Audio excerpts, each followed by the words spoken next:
បាទពីរដ្ឋធានីវ៉ាស៊ីនតោនខ្ញុំបាទសេកបណ្ឌិតសូមជម្រាបសួរអស់លោកអ្នកស្ដាប់ទាំងអស់ជាទីមេត្រីយើងខ្ញុំសូមជូនកម្មវិធីផ្សាយសម្រាប់ព្រឹកថ្ងៃអាទិត្យ12រោចខែកដិកឆ្នាំខាលចត្វាស័កពុទ្ធសករាជ2566ត្រូវនៅថ្ងៃទី20ខែវិច្ឆិកាគ្រិស្តសករាជ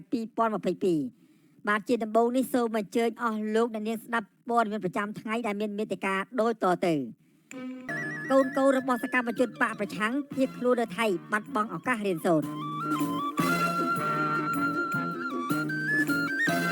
មន្ត្រីសិទ្ធិមនុស្សថាពន្ធនាគារខេត្តព្រះវិហាររឹតបន្តឹងសិទ្ធិចូលជួបកញ្ញាសេងធារី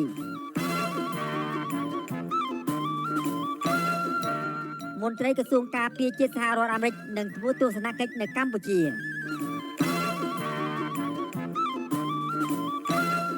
សង្គមស៊ីវិលរិះគន់អាជ្ញាធរដែលអសមត្ថភាពដោះស្រាយបញ្ហាតម្លៃស្រូវចុះថោករួមនឹងព័ត៌មានសំខាន់មួយចំនួនទៀត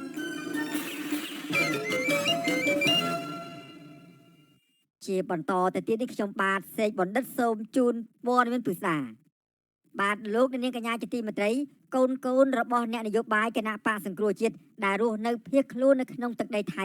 បាត់បង់ឱកាសរៀនសូត្រព្រោះតែឪពុកម្ដាយរវល់តែលាក់ខ្លួនក្នុងទីមានសុវត្ថិភាពនិងផ្លាស់ទីកន្លែងរស់នៅជាញឹកញាប់ដើម្បីគេចចេញពីការធ្វើទុកបុកម្នេញរបស់រដ្ឋាភិបាលខ្មែរពួកគាត់សង្ឃឹមលើអង្គការសហប្រជាជាតិទទួលបន្ទុកជនភៀសខ្លួននៅក្នុងប្រទេសថៃ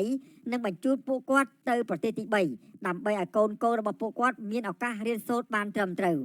បាទពីរដ្ឋធានីវ៉ាស៊ីនតោនលោកយុនសមៀនរាយការណ៍ជុំវិញព័ត៌មាននេះសកម្មជនគណៈបកសង្គ្រោះជាតិដែលកំពុងរស់នៅលាក់ខ្លួននៅក្នុងប្រទេសថៃមិនហ៊ានបញ្ជូនកូនចៅទៅរៀននោះទេព្រោះបារម្ភពីសុវត្ថិភាពនិងដោយសារតែបញ្ហាសេដ្ឋកិច្ចគ្រួសារពួកគាត់រងចាំអង្គការសហប្រជាជាតិទទួលបន្ទុកជនភៀសខ្លួនបញ្ជូនទៅរស់នៅប្រទេសទី3ដើម្បីឲ្យកូនបានរៀនទៀងទាត់លោកដួងចន្ទ្រាអនុប្រធានគណៈបកសង្គ្រោះជាតិនៅខេត្តកំពង់ឆ្នាំងដែលរស់នៅភៀសខ្លួននៅក្នុងប្រទេសថៃ5ឆ្នាំមកហើយនិងមានកូន4នាក់ក្នុងបន្ទុកប្រាប់បញ្ជាអេស៊ីសេរីកាលពីថ្ងៃទី19ខែវិច្ឆិកាថាចាប់ពីថ្ងៃដែលរដ្ឋាភិបាលលោកហ៊ុនសែនរំលាយគណៈបកសង្គ្រោះជាតិមកលោកត្រូវតុលាការខេត្តកំពង់ឆ្នាំងចោទប្រកាន់ពីបទរួមគំនិតក្បត់ផ្ដួលរំលំរដ្ឋាភិបាលហើយលោកក៏នាំប្រពន្ធកូនរត់គេចមកថៃលោកបន្តថានៅទីនេះកូនគាត់មិនបានទៅរៀននៅសាលាថៃនោះទេដោយកូនបងរបស់គាត់ជាអ្នកបង្រៀនប្អូនហើយម្យ៉ាងទៀតលោកក៏កំពុងជួបប្រទះបញ្ហាជីវភាពប្រចាំថ្ងៃផងដែរទោះបីជាយ៉ាងណាលោកមិនបោះបង់ការតស៊ូក្នុងឆាកជីវិតនយោបាយដើម្បីធ្វើឲ្យប្រទេសកម្ពុជាមានលទ្ធិប្រជាធិបតេយ្យឡើងវិញនោះទេ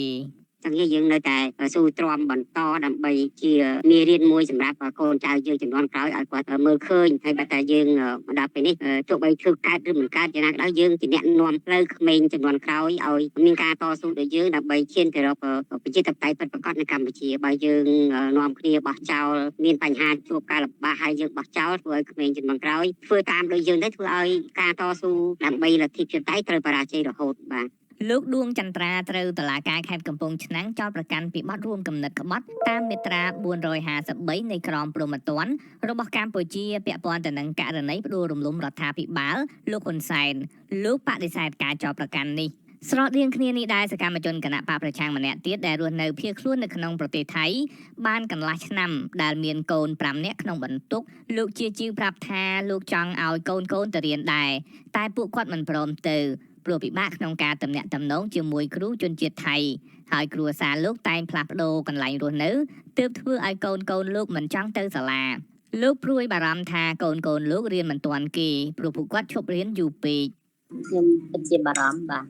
ហើយខ្ញុំខ្លាចអនាគតរបស់ក្មេងៗអត់ទទួលបានការសិក្សាអប់រំល្អទោះតែយើងទៅដល់ប្រទេសដែល UN គាត់បានបញ្ជូនស្នើទៅដាក់ទៅស្ថានទូតទេបានយើងឲ្យគាត់ទៅរៀនសូត្រហើយទទួលការគ្រប់គ្រងដឹកដល់ចំពោះការសូត្ររបស់គាត់បាទគឺប្រទេសទី3បាទលោកជាជីវក៏ត្រូវសាលាដំបងរាជធានីភ្នំពេញបានផ្ដន្ទាទោសឲ្យជាប់ពន្ធនាគារ6ឆ្នាំតាក់ទងបទចោទរួមគំនិតក្បត់ដែរលោកជាជីវក៏បដិសេធការចោទប្រកាន់នេះដែរជុំវិញរឿងនេះដែរប្រធានផ្នែកប្រយុទ្ធប្រឆាំងការជួញដូរមនុស្សនិងទេសង្ឃប្រវេសនៃអង្គការសង្ត្រាល់លោកឌីតេហូយ៉ាលើកឡើងថាកុមារជាពន្លកនៃការអភិវឌ្ឍប្រទេសបើពួកគាត់មិនទទួលបានការអប់រំត្រឹមត្រូវនោះទេធនធានមនុស្សរបស់ជាតិនឹងត្រូវបាត់បង់ នេះប្រសិនបើមិនទទួលបានការរៀនសូត្រនៅប្រទេសថៃទេវាបង្កឲ្យមានគេហៅផលប៉ះពាល់យូរអង្វែងសម្រាប់ប្រទេសជាតិយើងផ្នែកធនធានមនុស្សហើយដល់ផលប៉ះពាល់យូរអង្វែងយ៉ាងម៉េចគឺជាទូទៅក្មេងត្រូវការលូតលាស់ទាំងកាយសម្បទាទាំងចំណេះដឹងគេហៅថាការវិវត្តផ្នែកខួរក្បាលអីហ្នឹងសមាជិករបស់គណៈបកសង្គ្រោះជាតិដែលបានចុះឈ្មោះក្នុងបញ្ជីជនភៀសខ្លួននយោបាយនៅថៃមានជិត40នាក់សប្តាហ៍ថ្ងៃនេះខ្ញុំយុនសាមៀនវិទ្យុអាស៊ីសេរីប្រធានាធិបតី Washington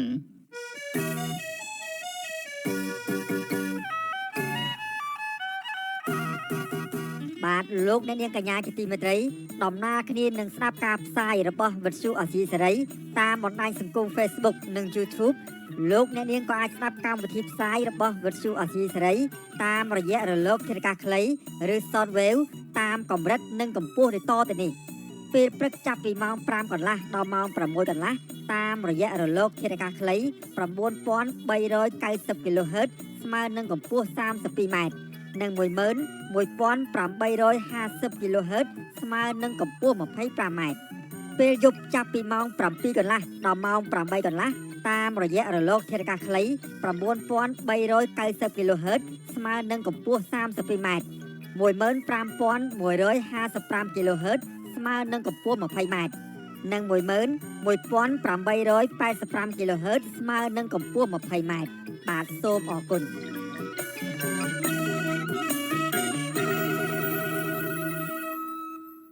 បាទលោកអ្នកនាងកញ្ញាជាទីមេត្រីមន្ត្រីសិទ្ធិមនុស្សនិងយុវជនខ្មែរថាវរៈខកចិត្តចំពោះអាជ្ញាធរពន្ធនាគារខេត្តព្រះវិហារដែលរឹតបន្តឹងលើសិទ្ធិចេញចូលជួបកញ្ញាសេងធារីជាបន្តបន្ទាប់ពួកគាត់ចាត់ទុកចំណាត់ការនេះថាជាការអនុវត្តផ្ទុយពីគោលការណ៍ច្បាប់ដើម្បីដាក់សម្ពាធផ្លូវចិត្តលើសកម្មជនសិទ្ធិមនុស្សដែលកំពុងជាប់ឃុំដោយអយុត្តិធម៌មន្ត្រីសង្គមស៊ីវិលនិងយុវជនខ្មែរថាវរៈស្នើដល់អាជ្ញាធររដ្ឋាភិបាលបញ្ឈប់ការធ្វើទុកបុកម្នេញនិងបំបិទសិទ្ធិដាក់សម្ពាធសកម្មជនសិទ្ធិមនុស្សសកម្មជននយោបាយជាពិសេសអ្នកជំនាញច្បាប់និងសកម្មជនសិទ្ធិមនុស្សកញ្ញាសេងធារីដែលកំពុងជាប់ឃុំនៅពន្ធនាគារខេត្តព្រះវិហារតទៅទៀតប្រធានសមាគមការពារសិទ្ធិមនុស្សអាត6លោកនីសុខាថ្លែងថាតាមច្បាប់ពលរដ្ឋគ្រប់រូបមានសិទ្ធិទទួលបានមេធាវីការពារដោយមេធាវីមិនត្រូវឲ្យដាក់លិខិតស្នើសុំជួបកូនក្តីរបស់ខ្លួនទៅដល់ក្រសួងឬអគ្គនាយកដ្ឋានពន្ធនាគារឡើយប៉ុន្តែលោកថាករណីមេធាវីសមាគមរបស់លោកដែលទទួលបានការពឹងពាក់ការពារក្តីពីកញ្ញាសេងធារីបែរជាខកខានចូលជួបកូនក្តីទៅវិញដោយសារមន្ត្រីពន្ធនាគារខេត្តព្រះវិហារថាតម្រូវឲ្យសុំការអនុញ្ញាតពីក្រសួងមហាផ្ទៃដែលខុសពីនីតិវិធីច្បាប់កំណត់លោកនីសុខាឲ្យដឹងថាលិខិតដែលដាក់ជូនរដ្ឋមន្ត្រីក្រសួងមហាផ្ទៃជាង1ខែមុនទើបខាងលោកទទួលបានការឆ្លើយតបនៅថ្ងៃទី15ខែវិច្ឆិកាដោយអនុញ្ញាតឲ្យតែមេធាវីម្នាក់តែបដិសេធមន្ត្រីសិទ្ធិមនុស្ស2រូបហើយរុញឲ្យដាក់ពាក្យសារសុំនៅតុលាការវិញលោកចាត់ទុកករណីនេះគឺជាការរឹតបន្តឹងហួសហេតុនិងប៉ះពាល់ដល់សិទ្ធិរបស់កញ្ញាសេងធារីទោះយ៉ាងណាលោកថាមេធាវីអាត6នឹងទៅជួបកញ្ញាសេងធារីនៅថ្ងៃទី21ខែកញ្ញាខាងមុខនេះគ្រប់អ្នកជាប់ឃុំទាំងអស់គឺត្រូវតែមានសិទ្ធិដូចគ្នាទាំងអស់បាទមិនអាចអ្នកជាប់ឃុំនេះអញ្ចេះអ្នកជាប់ឃុំនេះចោះទេបាទហើយនេះជាការរឹតបន្តឹងមួយដែលធ្វើឲ្យប៉ះពាល់ទៅដល់សិទ្ធិសេរីភាពរបស់អ្នកជាប់ឃុំក៏ដូចជាសិទ្ធិសេរីភាពរបស់កញ្ញាសេងធារីដែលទទួលបាននឹងការជួបក្រុមគ្រួសារជួបមិត្តភ័ក្តិបងប្អូនឬក៏ជួបមេធាវីរបស់គាត់ហើយបាទស្រដៀងគ្នានេះដែរតំណាងយុវជនខ្មែរថាវរៈគឺលោកហ៊ុនវណ្ណៈថ្លែងថាចាប់តាំងពីយុទ្ធនាការបង្អត់អាហារមកសាច់ញាតិនិងមិត្តភ័ក្តិបាត់ដំណឹងកញ្ញាសេងធារីពីពន្ធនាគារដែលធ្វើឲ្យពួកគេព្រួយបារម្ភពីសុវត្ថិភាពនិងសុខទុក្ខជាខ្លាំងខណៈមន្ត្រីពន្ធនាគារព្រះវិហារអនុវត្តវិធានការរឹតបន្តឹងការចូលជួបកញ្ញានៅក្នុងពន្ធនាគារដោយមន្ត្រីនៅទីនោះតម្រូវឲ្យមានឈ្មោះនៅក្នុងសៀវភៅគ្រួសារឬសៀវភៅស្នាក់នៅជាមួយអ្នកជាប់ឃុំលោកទាមទារអាជ្ញាធរបញ្ឈប់ការធ្វើទុកបុកម្នេញនិងដោះលែងកញ្ញាសេងធារីព្រមទាំងអ្នកទោសមនសិការផ្សេងទៀតឲ្យមានសេរីភាពមកវិញដោយឥតលក្ខខណ្ឌពីព្រោះពួកគេគ្មានកំហុសដោយការចោទប្រកាន់នោះទេស្នើសុំទៅឲ្យខាងត្រីពន្ធនាគារក្រសួងនៅក្នុងក្រសួងមហាផ្ទៃហ្នឹងផ្ដល់ដំណោះស្រាយបញ្ជូនកញ្ញាសេងធារីមកភ្នំពេញហើយដកនៅលក្ខខណ្ឌរដ្ឋបတ်មួយចំនួនទៅដល់គាត់បើបានអញ្ចឹងទេគឺយុវជនជាពិសេសក្រុមខ្មែរថាវរៈហ្នឹងយើងទាមទារតបានរឿងហ្នឹងតែធ្វើឲ្យប៉ះពាល់មុខមាត់កម្ពុជាបន្តទៀត លោកហ៊ុនវណ្ណៈបញ្ជាក់ថាប្រសិនបើគ្មានការឆ្លើយតបបញ្ហាទាំងនោះទេក្រមយុវជននឹងនាំគ្នាធ្វើសកម្មភាពតស៊ូមតិដោយអហិង្សាដើម្បីផ្ញើសារទៅដល់រដ្ឋាភិបាលឲ្យងាកមកដោះស្រាយសំណូមពរជូនសកម្មជនដែលរងអំពើអយុត្តិធម៌ក្នុងសង្គមវិទ្យុអាស៊ីសេរីនៅពុំទាន់អាចតាក់ទងអ្នកនាំពាក្យអគ្គនាយកដ្ឋានពន្ធនាគារនៃក្រសួងមហាផ្ទៃលោកនុតសាវណ្ណាដើម្បីសូមបញ្ជាក់ជុំវិញរឿងនេះបាននៅឡើយទេនៅថ្ងៃទី19ខែវិច្ឆិកាសមត្ថកិច្ចក្រុងភ្នំពេញបានចាប់ខ្លួនកញ្ញាសេងធារីកាលពីថ្ងៃទី14ខែមិថុនានៅខាងមុខតុលាការក្រុងភ្នំពេញក្រោយពីតុលាការប្រកាសសាលក្រមកាត់ទោសឲ្យកញ្ញាជាប់ពន្ធនាគារ6ឆ្នាំពីបទចោទរួមគំនិតក្បត់ក្នុងសំណុំរឿងវិលចូលស្រុករបស់លោកសំរាស៊ីកាលពីឆ្នាំ2019មួយថ្ងៃបន្ទាប់មកតុលាការបានបញ្ជូនកញ្ញាទៅឃុំខ្លួននៅពន្ធនាគារខេត្តព្រះវិហារដែលជាតំបន់ដាច់ស្រយាលឆ្ងាយពីរាជធានីភ្នំពេញរហូតមកទល់នឹងពេលបច្ចុប្បន្ននេះតកតទៅនឹងរឿងនេះក្រុមមេធាវីអន្តរជាតិដែលមានទីតាំងនៅទីក្រុង Washington DC នៃសហរដ្ឋអាមេរិកបានដាក់ញត្តិមួយទៅកាន់ក្រុមការងារឃុំខ្លួនដែលរំលោភបំពាននៃអង្គការសហប្រជាជាតិកាលពីថ្ងៃទី10ខែវិច្ឆិកាដើម្បីសូមឲ្យអង្គការសហប្រជាជាតិជំរុញទៅរដ្ឋាភិបាលកម្ពុជាឲ្យដោះលែងកញ្ញាសេងធារីឲ្យមានសេរីភាពមកវិញមេធាវីអន្តរជាតិលោក Jared Gensi លើកឡើងនៅក្នុងញត្តិនោះថាការឃុំខ្លួនកញ្ញាសេងធារីគឺធ្វើឡើងដោយរំលោភបំពានសិទ្ធិមនុស្សដែលត្រូវបានទទួលស្គាល់ជាសកលពីព្រោះតាមរយៈបទចោទប្រកាន់ដែលតុលាការកម្ពុជាបានចោទប្រកាន់កញ្ញាសេងធារីគឺមិនបានផ្អែកទៅលើច្បាប់ត្រឹមត្រូវនោះឡើយដោយសកម្មភាពរបស់កញ្ញាសេងធារីធ្វើកន្លងមកគឺស្របទៅតាមសិទ្ធិសេរីភាពបញ្ចេញមតិនិងសិទ្ធិមនុស្សជាមូលដ្ឋានផ្សេងៗទៀតតែប៉ុណ្ណោះកាលពីថ្ងៃទី12ខែវិច្ឆិកាសេចក្តីថ្លែងការណ៍របស់សេតាវិមាននៃសហរដ្ឋអាមេរិកឲ្យដឹងថាក្នុងជំនួបកិច្ចប្រជុំអាស៊ានលើកទី40និងទី41ដែលកម្ពុជាធ្វើជាម្ចាស់ផ្ទះប្រធានាធិបតីសហរដ្ឋអាមេរិកលោកโจ Biden បានជំរុញទៅលោកនាយករដ្ឋមន្ត្រីហ៊ុនសែនឲ្យដោះលែងអ្នកជាប់ឃុំដែលត្រូវបានចោទប្រកាន់ក្រោមហេតុផលនយោបាយក្នុងនោះមានកញ្ញាសេងធារីនិងស្នើសុំឲ្យបើកលំហសិទ្ធិពលរដ្ឋសង្គមស៊ីវិលនិងសិទ្ធិនយោបាយឡើងវិញនៅមុនការបោះឆ្នោតនៅឆ្នាំ2023ខាងមុខនេះជាមួយគ្នានេះអគ្គលេខាធិការអង្គការសហប្រជាជាតិលោក Antonio Guterres ដែលបានមកចូលរួមកិច្ចប្រជុំកំពូលអាស៊ាននិងអង្គការសហប្រជាជាតិក៏អំពាវនាវដល់រដ្ឋាភិបាលកម្ពុជាឲ្យបើកលំហសិទ្ធិសេរីភាពជាមូលដ្ឋានរបស់ប្រជាពលរដ្ឋនិងការពារសកម្មជនសិទ្ធិមនុស្សសកម្មជនបរិស្ថានដើម្បីឲ្យពួកគេចូលរួមធ្វើសកម្មភាពក្នុងសង្គមឲ្យបានទូលំទូលាយឡើងវិញ